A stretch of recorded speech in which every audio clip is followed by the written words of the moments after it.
Partai Buruh bersama Koalisi Serikat Pekerja termasuk KSPI yang bergabung kurang lebih 74 elemen gerakan buruh dan gerakan rakyat termasuk Serikat Petani.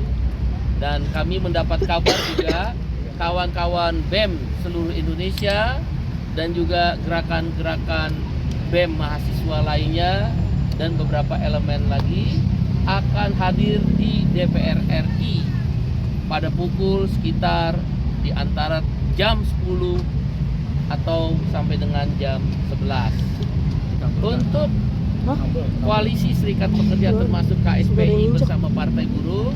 Ada sekitar kurang lebih 4.000 sampai dengan 5.000 orang yang berasal dari Jabodetabek, Kerawang. Sedangkan di luar itu serempak di seluruh Indonesia melakukan aksi pada hari dan jam yang sama. Antara lain di Bandung, Jawa Barat itu sekitar 4.000 buruh bersama kawan-kawan mahasiswa. Di Serang, Banten sekitar 3.000-an buruh bersama mahasiswa.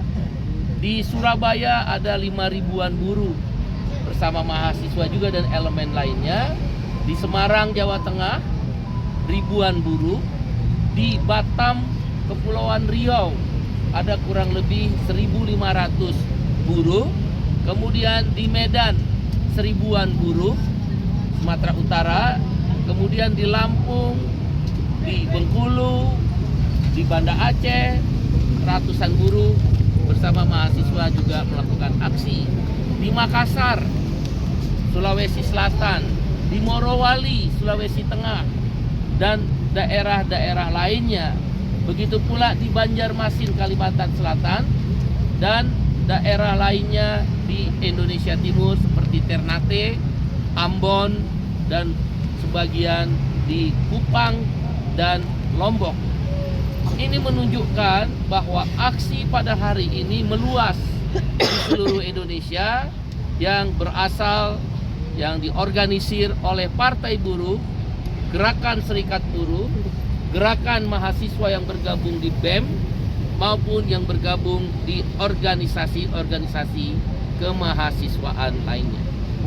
Aksi hari ini aksi damai, tertib, tidak ada kekerasan. Kami akan menjaga aksi ini kondusif karena ini adalah aksi aspirasi menyampaikan di DPR RI. Tuntutannya ada 6 isu. Yang pertama, kami beri nama gerakan Hostum, hapus outsourcing, tolak upah murah. Beberapa waktu yang lalu kita tahu Bapak Presiden Prabowo Subianto pada perayaan May Day 1 Mei menyampaikan menghapuskan outsourcing adalah kebijakan pemerintahan beliau. Tapi sayang beribu sayang, Menteri Tenaga Kerja dan Menteri terkait lainnya tidak mencabut peraturan pemerintah nomor 35 tahun 2021 tentang pekerja alih daya.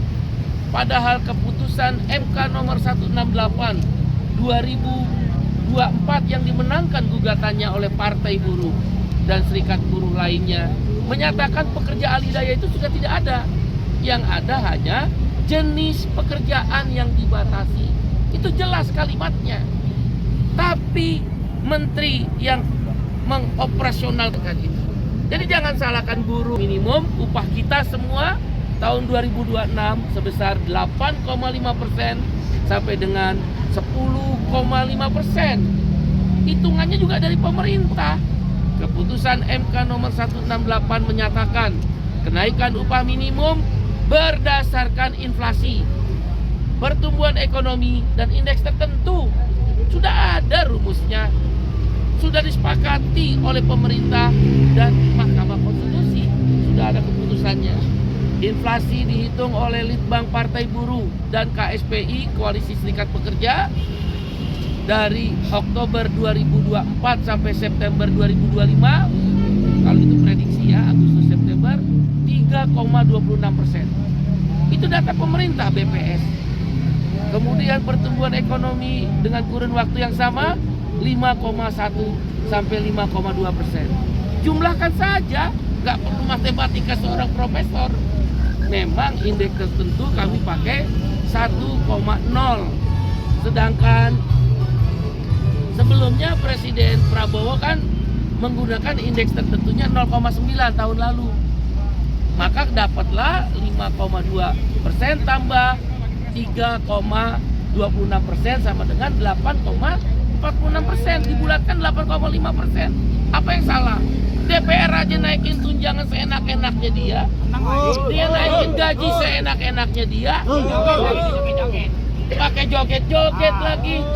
Di mana hati nuraninya? Itu yang menyakiti rakyat. Itu yang menyakiti buruh. Buruh sampai turun ke jalan hanya untuk kalau naik 8,5%, rata-rata ya, rata-rata itu 200.000. Dia naik upah, tunjangan perumahannya aja 50 juta. Kali 12 bulan, setahun 600 juta. Nyewa di mana itu 600 juta? Di surga. Mahal banget. Terus saya selesaikan dulu iurannya ya, biar tuntas. Karena biar didengar mungkin melalui kawan-kawan media. Di industri tekstil masih ada walaupun melandai. Retail, kan kita kenal Rojali, Rohana, Rohalus, itu ada. Itu ada PHK. Hotel-hotel, elektronik, dan lain sebagainya. Satgas PHK nggak dibentuk-bentuk, ada apa? Yang ketiga adalah kita minta reformasi pajak. Kita di pajaknya tinggi. Kita dapat pesangon gara-gara dipecat, kena pajak.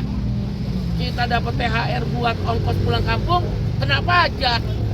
Kita bikin ambil tabungan kita JHT, kena pajak. Maka kita minta hapus pajak pesangon, pajak JHT, pajak THR. Buruh perempuan yang menikah diskriminasi, bayar pajak lebih mahal dari laki-laki menikah. Maka kita minta sama. Dan PTKP naikin jadi 7,5 juta rupiah per bulan, sehingga ada saving buat buruh. Usulan nanti 3 juta itu kita belanja purchasing power naik, daya beli naik, konsumsi naik, pertumbuhan ekonomi yang diharapkan Bapak Presiden Prabowo tercapai, nggak ada PHK. Ini kebijakannya di tingkat menteri berpihak pada orang kaya. Yang keempat, MK menyatakan dalam 2 tahun rancangan undang-undang ketenagakerjaan yang baru tanpa omnibus law sudah harus disahkan. Ini udah setahun. Terus kerja DPR ngapain? Minta naik gaji doang, minta naik tunjangan perumahan, minta fasilitas, joget-joget. 1 tahun dia nggak bahas undang-undang ketenagakerjaan. Kita minta itu. Yang kelima,